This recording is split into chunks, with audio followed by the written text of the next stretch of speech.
Olá e bem-vindos ao Cantinho da História. Esse episódio vai para o Bruno Ian, que me pediu para falar sobre a Hidra de Muitas Cabeças, marinheiros, escravos, plebeus e a história oculta do Atlântico Revolucionário, de Peter Linebaugh e Marcus Rediker, que saiu publicado pela Companhia das Letras em 2008, mas que a edição original em inglês data da passagem dos anos 90 para os anos 2000. E esse é um livro que deu muito o que falar e ainda se encontra bastante atual em certos debates. Vamos começar pensando um pouquinho no que significa uma história do Atlântico e na ideia do Linebaugh e do Rediker sobre um bumerangue revolucionário. Estão pensando no Atlântico Norte e estão pensando principalmente na relação entre o Reino Unido e as colônias, que depois viriam a se tornar os Estados Unidos da América. A colonização dos Estados Unidos é bastante peculiar, nada tem em comum com a colonização da América Latina, que se deu em regimes de exploração medonha. A colonização dos Estados Unidos quase que aconteceu à revelia da metrópole. Quem era enviado aos Estados Unidos durante o período colonial? Em um primeiro momento, fanáticos religiosos de todos os matizes que não queriam continuar vivendo no Reino Unido. Posteriormente, chegaram escravos, indentured servant, que eram pessoas que haviam sido condenadas pela justiça no Reino Unido e que trocavam a pena de morte ou a prisão perpétua por um tipo de escravidão no Novo Mundo.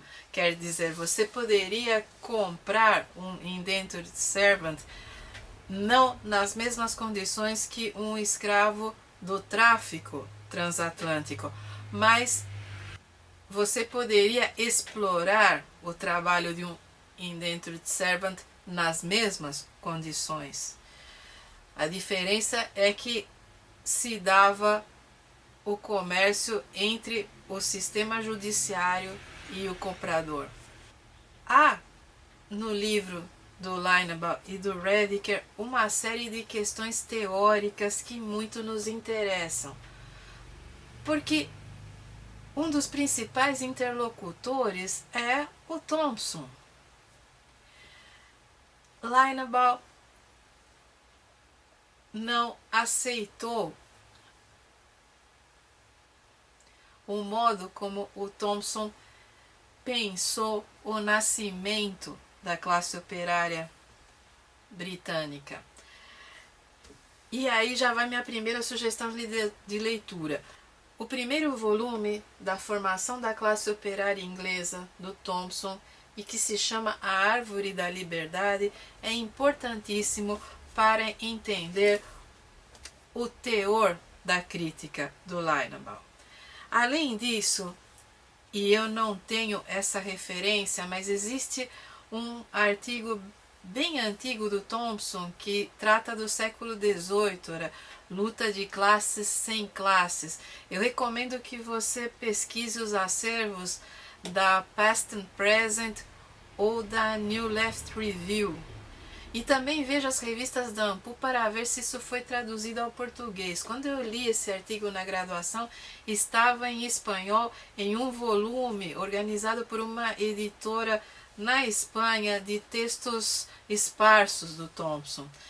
Mas é interessante porque se você pensar nos três principais historiadores daquele boom dos anos 50 e 60 nas Ilhas Britânicas, que são o Hobsbawm, o Thompson e o Christopher Hill, a impressão que dá é que eles dividiram os campos de estudo para não colidir uns com os outros. Então, o Christopher Hill trabalha o século XVII, o Thompson trabalha o século XVIII e o Hobsbawm trabalha o século XIX.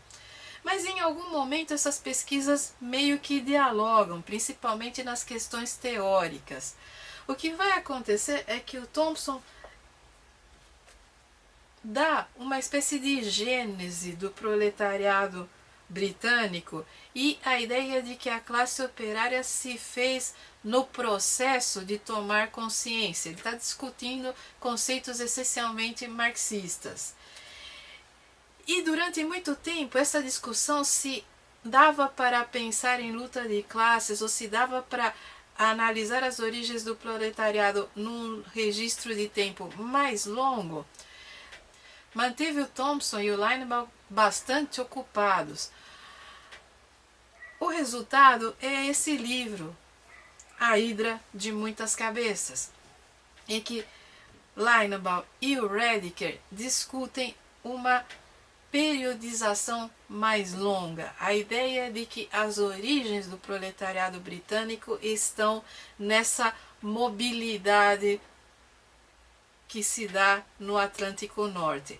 Aí há muitas coisas para se pensar, porque do mesmo modo como o Brodel fez para o Mediterrâneo e como muitos historiadores pretendem criar esses campos historiográficos diferenciados, é muito difícil falar em Atlântico porque as histórias estão muito mais voltadas para as cronologias nacionais do que para pensar o mar como algo ou o oceano como um ponto de ligação. E é isso o que o Linebaugh e o Rediker estão tentando. Eles estão pensando como as ideias viajam. Como é que você emigra para uma colônia, cria situações e estratégias de sobrevivência e muitas vezes as ideias depois voltam para a metrópole de maneira diferenciada. Elas se beneficiam da troca de experiências com outros grupos sociais, com outros grupos étnicos e retornam com outra roupagem. Essa é a ideia do bumerangue revolucionário. A ideia de que uma tradição de pensamento radical emigrou para as colônias e, posteriormente, a partir da Revolução de Independência dos Estados Unidos, muitas dessas ideias voltaram ao Reino Unido com outras roupagens. Nesse sentido, algo que também é imperdível é Christopher Hill, O Mundo de Ponta Cabeça, porque até hoje eu considero esse o livro essencial para quem quer entender a Revolução Inglesa de 1640 e, posteriormente, as vozes que dialogaram com Oliver Cromwell nessa construção de uma experiência diferenciada. Eu não sei se poderia ser chamada de republicana, eu nem me atrevo a catalogar o que foi esse período da Revolução e da administração do Oliver Cromwell, antes da retomada da monarquia dos Stuart. Mas esse é um livro que é sensacional do ponto de vista do historiador, porque ele dá voz a esses grupos menores, aos discursos implícitos na Revolução. Cromwell está bastante ausente dessa narrativa, ele é o interlocutor dessas pessoas. O Christopher Hill tem um livro específico sobre o Cromwell que se chama O Eleito de Deus, mas a ideia é que tipo de revolução, essa revolução com um discurso essencialmente religioso, mas um discurso radical socialmente, que tipo de revolução foi essa? E é claro que uma vez fracassada essa revolução, muitos de seus integrantes não quiseram permanecer no Reino Unido e foram dar de cara nas colônias, sem qualquer infraestrutura, criando vilarejos fanáticos, vivendo suas utopias religiosas de acordo com o que conseguiam meio que negociar e dando um perfil radical aos revolucionários que posteriormente, no fim do século XVIII, desencadeariam o processo de independência dos Estados Unidos. Então, existe no Reino Unido uma ampla tradição de radicalismo, radicalismo religioso, radicalismo social, que muitas vezes convivem, outras vezes se entrechocam, mas que estão na origem do proletariado. E é isso que o Linebaugh e o Rediker defendem, que Thompson esqueceu de olhar de onde vinham essas tradições cartistas, que ele estabeleceu um início nas tradições cartistas, mas esqueceu de pensar o que havia ocasionado essas tradições. É um livro interessante, é um livro muito polêmico e eu gosto desse tipo de historiografia. Eu gosto desses historiadores que pegam o documento e viram no avesso e dão voz a quem jamais teve voz, que recuperam discursos de época que estavam esquecidos em bibliotecas, que conseguem dar novos sentidos à ação humana, que no fundo é o que Thompson considerava o ofício do historiador. Eu recomendo a leitura do Thompson, eu recomendo o Christopher Hill. Se você está interessado nessa consolidação do proletariado, existe muita coisa do Hobsbawm que dá para ler. Existem outros autores também que você vai encontrar nas bibliografias desses livros e que podem interessar. Não há tanta coisa assim em português, porque essa é uma linha de pesquisa que poucas universidades brasileiras se interessam. Mas o que existe é material de qualidade, são traduções boas, são livros que você certamente não vai se arrepender de ler.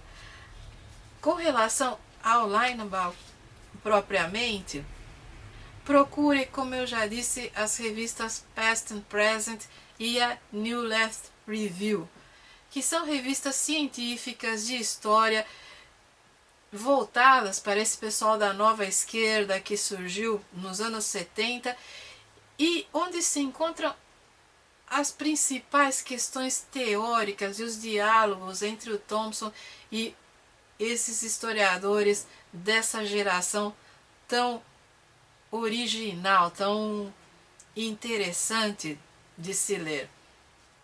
Se ficou alguma dúvida ou se você tiver algum comentário, me procura lá no Facebook, na página Cantinho da História, que a gente conversa com mais tempo. Fica a sugestão a todos vocês, deixem seus comentários lá no Facebook ou no meu blog que vai passar por aqui. E se as suas questões tiverem fatores de interesse mais específicos, elas podem virar um vídeo e ser postado aqui no canal. Eu demoro, mas respondo.